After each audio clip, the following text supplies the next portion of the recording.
প্রয়োজনীয় জনবলের ঘাটতি নিয়ে চলছে দেশের বহু উপজেলা হাসপাতাল। এরই মধ্যে হাসপাতালগুলোর শয্যা বৃদ্ধির উদ্যোগ নিচ্ছে সরকার। জনস্বাস্থ্য বিশেষজ্ঞরা বলছেন, শুধু শয্যা বাড়ানোই বড় কথা নয়, মানসম্মত সেবা নিশ্চিত করাই বড় চ্যালেঞ্জ। জিনিয়া কবির সূচনার রিপোর্ট।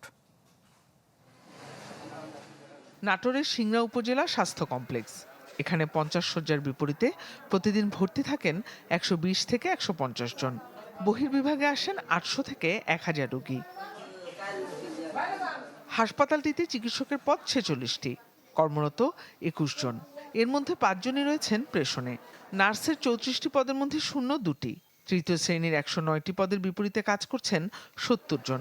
আর চতুর্থ শ্রেণীর 20টি পদের মধ্যে কর্মরত মাত্র 3 জন।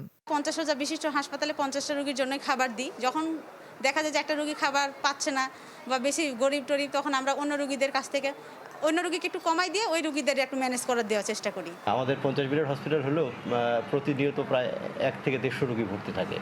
তো এই এত স্বল্প সংখ্যক জনবল নিয়ে আমাদের সেবা দিতে আমরা হিমশিম খেয়ে যাই। নগদ নিয়ে এলো হার না মানা হার অফার। সর্বনিম্ন 10,000 টাকা রেমিটেন্স নগদে পাঠালে থাকছে স্বর্ণের হার জেতার সুযোগ।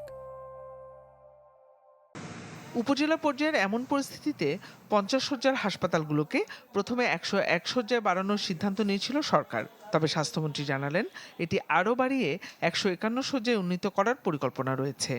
আপনারা জানেন, আমরা 50 থেকে 101 শয্যা বিশিষ্ট উপজেলা হাসপাতালগুলি রূপান্তরিত করতে চেয়েছিলাম। আলহামদুলিল্লাহ আমরা সিদ্ধান্ত নিয়েছি আমরা 151 সিট বিশিষ্ট করব। সেখানে আমরা আরও বৃদ্ধি করতে চাই। জনবল সংকট নিরসনে নিয়োগ দেওয়া হচ্ছে 5000 চিকিৎসক।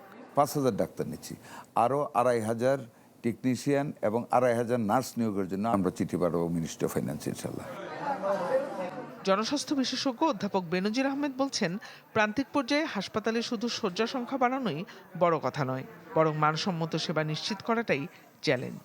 শয্যা সংখ্যা বাড়াবো এই কথাটা শুনতে থাকি, এগুলো আমরা আগে অনেক শুনেছি, কিন্তু তাতে স্বাস্থ্য সেবার কোনো উন্নতি হয়নি। সুতরাং এক্ষেত্রেও এইটাকে সামনে নিয়ে না এসে বরঞ্চ বলতে হবে আমরা উপজেলার সামগ্রিক স্বাস্থ্য সেবার উন্নয়ন ঘটাবো। জিনিয়া কবির সূচনা, চ্যানেল 24, ঢাকা।